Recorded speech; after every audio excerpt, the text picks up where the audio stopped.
Hi అండి. Welcome to my channel. ఈరోజు potato chapati తయారీ విధానం చూపిస్తున్నాను. పొటాటోస్ ముందుగుండా ఉడికించుకొని తురుముకోవాలి. ఈ విధంగా తురుముకునేక ఇందులోని కొంచెం ధనియా పౌడర్ యాడ్ చేస్తున్నాను.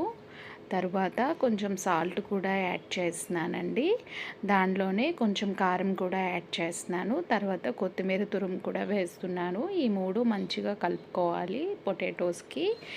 ఇగో ఈ విధంగా కలుపుకోవాలి. ఇందులో నేను 1 కప్పు గోధుమ పిండి, ఇంకో 2 కప్స్ ఆఫ్ గోధుమ పిండి వేస్తున్నానండి. ఇందులోనే నేను అవన్నీ కూడా వీటికి పట్టేలాగా మంచిగా కలుపుకోవాలి. ఇందులో కొంచెం నెయ్యి కూడా వేస్తున్నానండి.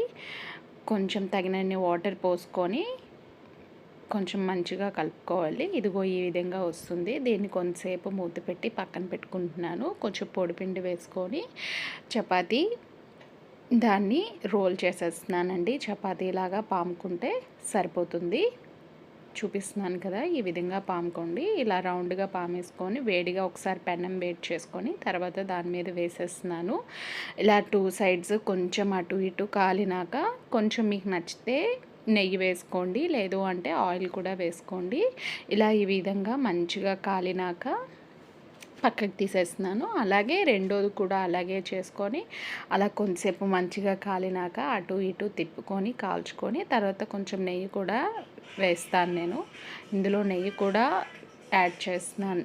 నెయ్యి కూడా కొంచెం చపాతీ పైన ఇలా రాసుకుంటూ అటు ఇటు తిప్పుకుంటే అయిపోతుంది. చపాతీ త్వరగానే అవుతాయి. కొంచెం పేషెన్సీతో చేయాలి, కాకపోతే అయిపోతుందండి. నేను 3 చపాతీలు చేశాను. పాపకి 3 అయితే చాలు ఇప్పుడు లంచ్ బాక్స్లోకి.